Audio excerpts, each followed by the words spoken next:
अस्सलाम वालेकुम स्टूडेंट्स। आज का जो हमारा लेसन है वो है एफएससी सेकंड ईयर केमिस्ट्री के यूनिट फर्स्ट का लेसन नंबर 8, जिसमें हमने पढ़ना है हाइड्राइड्स क्या होते हैं। हाइड्राइड्स होते हैं binary compounds. Binary compounds means वो दो चीज़ों से मिलकर बने हुए होते हैं, किससे? हाइड्रोजन और पीरियोडिक टेबल के किसी भी दूसरे एलिमेंट से। दोनों के दरमियान बॉन्डिंग कौन सी होगी? हाइड्रोजन और दूसरा एलिमेंट आपस में एक दूसरे के साथ किस तरह जुड़े हुए होंगे, या तो आयनिक बॉन्ड से या फिर कोवलेंट बॉन्ड से। एग्जांपल्स की बात कर लेते हैं। एग्जांपल्स में हमारे साथ पास अगर हम अल्कली मेटल्स की बात करें तो बहुत सारे हाइड्राइड्स हैं। इस सेम अल्कलाइन अर्थ मेटल्स भी हाइड्राइड्स बनाते हैं। इसी तरह फर्स्ट ए से 8th ए तक यानी मेन ग्रुप के जो एलिमेंट्स हैं वो सारे क्या करते हैं? हाइड्राइड्स बनाते हैं। लेकिन इनमें बॉन्डिंग क्या होगी? डिफरेंट होगी। कुछ में क्या होगी? बॉन्डिंग आयोनिक बॉन्डिंग होती है, जबकि कुछ में क्या होती है? बॉन्डिंग कोविलेंट होती है। अगर हम अल्कली मेटल्स की बात करें तो ये क्या करती हैं? जब हाइड्रोजन के साथ अटैच होती हैं तो ये आयोनिक बॉन्ड से अटैच होती हैं, तो ये आयोनिक हाइड्राइड बनाएंगी। जबकि अगर हम राइट हैंड साइड वाले एलिमेंट्स की बात करेंगे तो ये क्या करेंगे? ये जब हाइड्रोजन के साथ अटैच होंगे तो ये कोविलेंट बॉन्ड से अटैच होंगे, तो ये कोविलेंट हाइड्राइड्स बनाएंगे। तो अगर हम टाइप्स की बात करें तो हाइड्राइड्स की कितनी टाइप्स होंगी? 3 टाइप्स होंगी। कौन कौन सी? आयोनिक हाइड्राइड्स, कोविलेंट हाइड्राइड्स और एक होंगे इंटरमीडिएट हाइड्राइड्स। इंटरमीडिएट हाइड्राइड्स में कौन से हाइड्राइड्स आएंगे? ऐसे कंपाउंड्स जिनमें आयोनिक और कोविलेंट हाइड्राइड्स दोनों की प्रॉपर्टीज़ होंगी। अब हम देख लेते हैं कि बनते कैसे हैं, आयोनिक हाइड्राइड्स की फॉर्मेशन होती कैसी है। इसके लिए हमारे पास एक रूल होता है पॉलिंग रूल। पॉलिंग रूल क्या है? पॉलिंग रूल के लिए ये है कि जब हाइड्रोजन एटम किसी दूसरे एलिमेंट के साथ अटैच होगा तो इलेक्ट्रोनेगेटिविटी का जो डिफरेंस आए दोनों एलिमेंट्स का वो 1.8 से ज़्यादा होना चाहिए। हाइड्रोजन की इलेक्ट्रोनेगेटिविटी होती है 2.1। इट मीन्स कि अगर हम इसके साथ जो दूसरा एलिमेंट अटैच करने जा रहे हैं उस एलिमेंट और हाइड्रोजन की इलेक्ट्रोनेगेटिविटी का डिफरेंस 1.8 से क्या होना चाहिए? ज़्यादा होना चाहिए, तो हाइड्राइड्स बनते हैं। अगर इलेक्ट्रोनेगेटिविटी डिफरेंस 1.8 से कम आएगा तो हाइड्राइड्स नहीं बनेंगे। मोस्टली क्या होता है? कोविलेंट कंपाउंड्स, कोविलेंट बॉन्ड बनता है। कोविलेंट हाइड्रोजन क्या करता है? दूसरे एलिमेंट्स के साथ क्या बनाता है? कोविलेंट बॉन्ड बनाता है। आयोनिक बॉन्ड हमारे पास अल्कली मेटल्स और अल्कलाइन अर्थ मेटल्स के केसेस में बनाता है, लेकिन अल्कली मेटल्स और अल्कलाइन अर्थ मेटल्स जो होती हैं इनकी अपनी इलेक्ट्रोनेगेटिविटी जो होती है वो भी क्या होती है? कम होती है, हाइड्रोजन से के आसपास होती है। तो इनका जो डिफरेंस आता है वो 1.8 के आसपास आता है, तो ये इतने स्ट्रॉन्ग हाइड्राइड्स नहीं बनाते। जबकि अगर हम राइट साइड के एलिमेंट्स की बात करें तो इनकी इलेक्ट्रोनेगेटिविटी क्या होती है? बहुत ज़्यादा होती है। जैसे फ्लोरीन की सबसे ज़्यादा इलेक्ट्रोनेगेटिविटी। तो फ्लोरीन जब हाइड्रोजन के साथ अटैच होगा तो ये क्या करेगा? बहुत स्ट्रॉन्ग हाइड्राइड्स बनाएंगे। जैसे कि हमें पता है कि पीरियोडिक टेबल में अगर हम लेफ्ट टू राइट मूव करते हैं तो इलेक्ट्रोनेगेटिविटी डिफरेंस क्या होता जाता है? इंक्रीज होता जाता है। अब हम बात कर लेते हैं टाइप्स में। सबसे पहले हम डिस्कस करेंगे आयोनिक हाइड्राइड्स को। आयोनिक हाइड्राइड्स में कौन से एलिमेंट्स हैं जो आयोनिक हाइड्राइड्स बनाते हैं? पीरियोडिक टेबल के फर्स्ट ए और सेकंड ए ग्रुप के जो एलिमेंट्स हैं वो क्या कहते हैं? आयोनिक हाइड्राइड्स बनाते हैं। आयोनिक हाइड्राइड्स बनते कैसे हैं? जैसे कि सोडियम फर्स्ट ए ग्रुप का एलिमेंट है, इसके आउटर मोस्ट शेल में कितने इलेक्ट्रॉन्स होते हैं? सिर्फ एक ही इलेक्ट्रॉन होता है। ये आउटर मोस्ट शेल का जो इलेक्ट्रॉन है वो डोनेट कर देता है किसको? हाइड्रोजन को। जब हाइड्रोजन वो इलेक्ट्रॉन ले लेता है तो हाइड्रोजन के ऊपर कौन सा चार्ज आ जाएगा? नेगेटिव। जबकि सोडियम ने डोनेट किया तो सोडियम के ऊपर कौन सा चार्ज आ जाएगा? पॉजिटिव। तो सोडियम के डोनेट करने से हाइड्रोजन के इलेक्ट्रॉन गेन करने से इन दोनों के दरमियान में आयोनिक बॉन्ड बन जाता है। तो ऐसा कंपाउंड जिसमें आयोनिक बॉन्डिंग हुई हो हाइड्रोजन और किसी दूसरे एलिमेंट के दरमियान, तो उसे हम कौन सा कंपाउंड कहेंगे? उसे हम कहेंगे ionic hydrides. Mostly ionic hydrides कौन से एलिमेंट्स बनाते हैं? फर्स्ट ए और सेकंड ए ग्रुप के एलिमेंट्स। जब आयोनिक हाइड्राइड बनते हैं तो हाइड्रोजन जो होता है जिसके ऊपर नेगेटिव चार्ज आ जाता है इसे हम क्या कहते हैं? हाइड्राइड आयन कहते हैं। शेप कैसी होती है आयोनिक हाइड्राइड्स? इनकी शेप होती है क्रिस्टलाइन सॉलिड्स। क्रिस्टलाइन सॉलिड्स होने की वजह से इनके जो मेल्टिंग और बॉइलिंग पॉइंट्स होते हैं वो भी क्या होते हैं? हाई होते हैं, क्योंकि इनमें बॉन्डिंग क्या होती है? बहुत स्ट्रॉन्ग होती है। अगर हम इलेक्ट्रिसिटी की बात करें तो ये इलेक्ट्रिसिटी कंडक्ट नहीं करते, लेकिन अगर हम इनको मोल्टन फॉर्म में ले आएँ तो मोल्टन फॉर्म में क्या होगा? ये आयंस सेपरेट हो जाते हैं। जब आयन सेपरेट हो जाएंगे तो ये इलेक्ट्रिसिटी को कंडक्ट कर लेते हैं। अब हम बात कर लेते हैं इंटरमीडिएट हाइड्राइड्स की। जब इंटरमीडिएट हाइड्राइड्स की बात आती है तो इंटरमीडिएट हाइड्राइड्स ऐसे कंपाउंड्स होंगे जिनमें आयोनिक बॉन्डिंग भी होगी और कोवलेंट बॉन्डिंग भी होगी।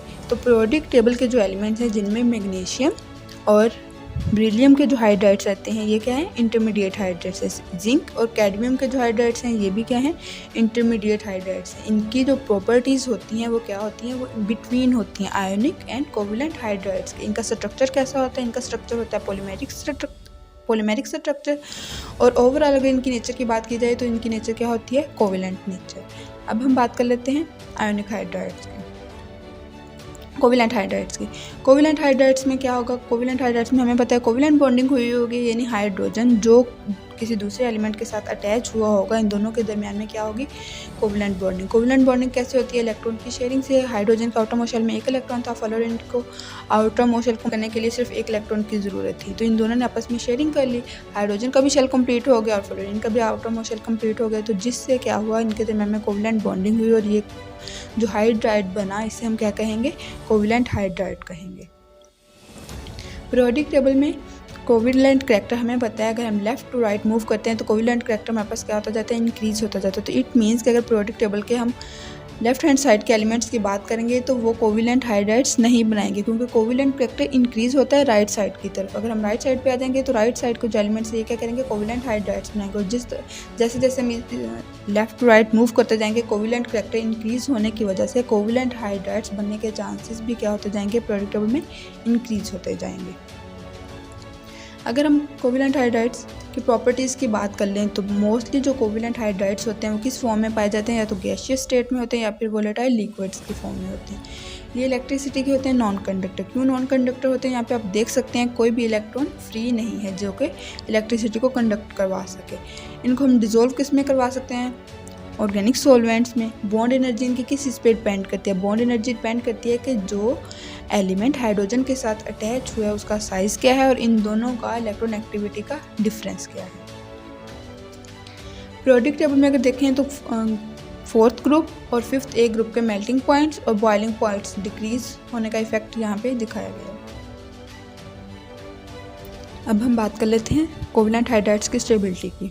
कोवेलेंट हाइड्राइड्स की पीरियोडिक टेबल में अगर हम देखें लेफ्ट टू राइट अगर हम मूव करें तो क्या होते हैं, स्टेबिलिटी करैक्टर क्या होता है, इंक्रीज होता है। इंक्रीज होने की वजह क्या है, क्योंकि हमें पता है पीरियोडिक टेबल में अगर हम लेफ्ट टू राइट मूव करेंगे तो कोवेलेंट करैक्टर क्या होता है, इंक्रीज होता है। तो जैसे जैसे कोवेलेंट करैक्टर इंक्रीज होगा तो कोवेलेंट हाइड्राइड्स की स्टेबिलिटी भी क्या होगी, इंक्रीज होगी। अगर हम टॉप टू बॉटम यानी पीरियड ग्रुप में बात करें तो टॉप टू बॉटम ग्रुप में भी हमारे पास स्टेबिलिटी क्या होती है, डिक्रीज होती है। तो डिक्रीज होने की रीज़न भी क्या होगी, यही कि हमारे पास कोवेलेंट करैक्टर जो होता है वो भी टॉप टू बॉटम क्या होता है, डिक्रीज होता है। तो जितना कोवेलेंट करैक्टर डिक्रीज होता जाएगा उतने ही चांसेस हाइड्राइड्स बनने के भी कम होते हैं। हम कह सकते हैं स्टेबिलिटी भी टॉप टू बॉटम डिक्रीज होती है। सबसे ज़्यादा स्टेबल हाइड्राइड्स कौन सा एलिमेंट बनाता है, अगर हम फ्लोरीन की बात करें तो फ्लोरीन की इलेक्ट्रोनेगेटिविटी क्या होती है, सबसे ज़्यादा होती है। तो इट मीन्स फ्लोरीन के और हाइड्रोजन के इलेक्ट्रोनेगेटिविटी का डिफरेंस जो कि हमने पॉलिंग रूल की बात की थी वो सबसे ज़्यादा आएगा, जिसकी वजह से फ्लोरीन क्या है, सबसे स्टेबल हाइड्राइड बनाता है। जबकि थिलियम, बिस्मथ एंड लेड जो हैं ये क्या करते हैं, लीस्ट स्टेबल हाइड्राइड्स बनाते हैं। अगर हम स्टेबिलिटी को पोलैरिटी से डिस्कस करें, जो हाइड्राइड्स होते हैं ये क्या करते हैं, जैसे जैसे कोवेलेंट करैक्टर की तरफ जाते हैं इनमें पोलैरिटी आना शुरू हो जाती है, या मोर